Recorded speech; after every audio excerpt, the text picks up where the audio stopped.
So Snowcat's got a pretty good push blade on it, which is going to be real handy. I'm probably going to put some angle cylinders on it off of one of my other snowplows. And I picked up this snowblower. The width of the snowblower is, I think, 45 inches. Has very little use on it. My plan is to mount a lawnmower engine on it to run it. I'll take those extensions off there, and then I can run either the blade or the snowblower on the little Snowcat.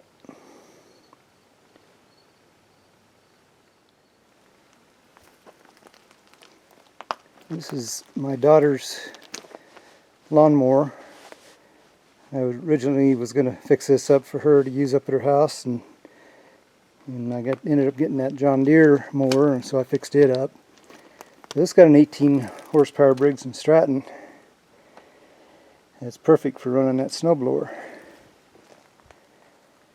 So I'm probably going to extract that out of there and see if I can make that work. So mounting that engine on there is not going to be a problem. It's designed for a vertical shaft engine anyway. It just doesn't have any kind of a motor mount or anything on it. I also have to make sure that the arms are long enough to go underneath the Snowcat and mount where the snowplow mounts. I just don't like those arm extensions that are on this, so if I have to extend it, I will probably use some 2x2 tubing rather than these smaller pieces. This is going to have to be pretty beefy. It's going to be lifted by the hydraulics on the Snowcat, so it doesn't need the counterbalance. That's what these arms are for, along with that little black box over there. It was the counterweight for that.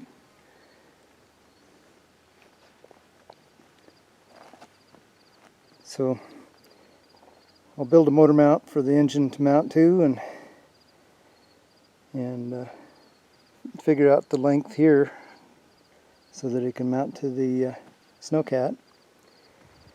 And seeing as how I'm going to run this from inside the Snowcat, I'm going to come up with a little electric motor, 12 volt electric motor, to turn the chute. Just have a forward and reverse on the motor, and that'll turn the chute in whatever direction I want it to go.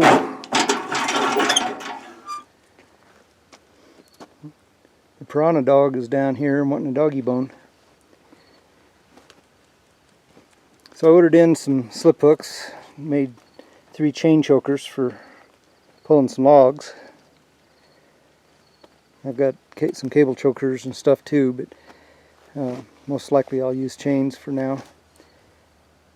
And as soon as I get the Snowcat tuned up and going here, then I'm going to build a winch mount on the back for toting some logs out of the forest.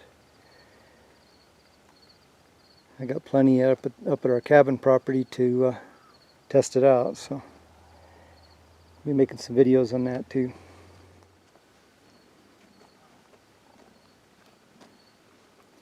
So when me and my son was messing with this when I first got this, it didn't have any fire. And I think there's a little bit of a problem with the charging system on this. So one of the first things I'm going to do is replace this ballast resistor, which I've already got.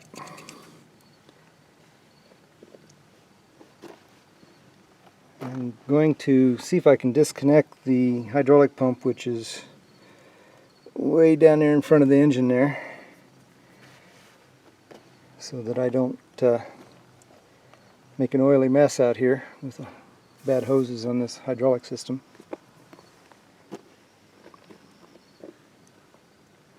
The key switch wasn't working right, and I've got another one to put in it. So that's going to be one of the next projects I'm going to do. I'm probably going to start on this Snowcat a little bit tomorrow. I'm going to have about three major projects going on at the same time. I still have my little dump truck up there that I desperately need. And I got to finish getting the transmission out of it and getting the new one in it. And the problem with that project is I was trying to figure out the clutch system, because the transmission I'm putting back in it is a little newer than the truck. So it takes a little different clutch setup, and they tell me on some of the blogs that the throw on the throwout bearing is different to disengage the clutch. I'm going to probably come up with all the parts and pieces off a 96 GMC and just upgrade everything to the newer stuff, and then I don't have to worry about any of that. I'll get that project going at the same time. I'm going to get the Snowcat going. I got to figure out this idler wheel right here. It's kind of leaning in, so it might have a bad bearing, which means I'm going to check all the bearings. Got to check the oil and the differential on this thing. Some of the controls are kind of seized up down there, and I've got to figure all that out. It doesn't shift right, so I got to grease all that up. That's the only reason it doesn't shift right, is because it's been sitting around too many years. Get a few of the gauges, make sure all the gauges work. There's a couple of gauges I think I'm going to have to put in it.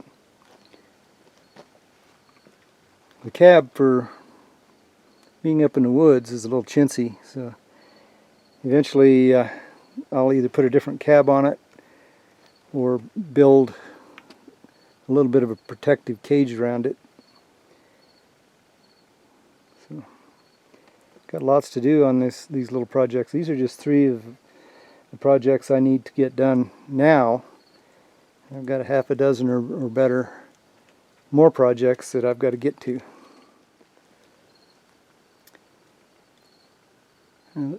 Because I don't have enough to do, I mentioned 3 major projects a while ago. This is actually number 4. And number 4 project is my sawmill. This is like a 25 horse engine. It's also Briggs & Stratton. And I plan on using this to run my sawmill. It is also a vertical shaft, not an issue. With a little ingenuity, you can make anything work.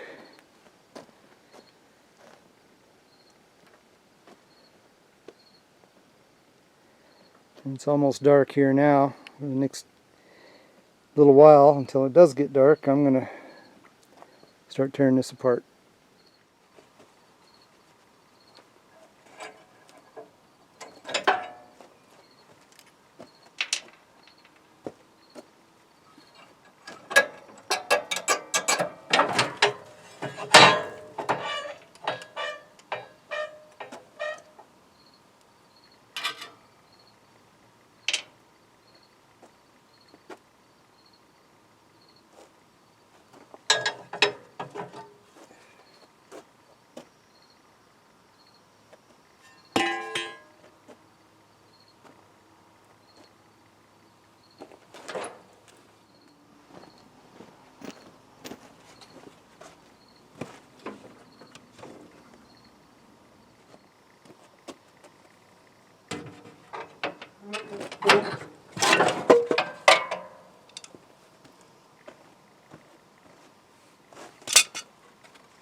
Something I didn't know about this lawnmower is it has a clutch, electric clutch, that runs the mower deck, which means if it's heavy duty enough, that can run the sawmill as well. That clutch will be a great addition to the sawmill, again, if it's heavy duty enough.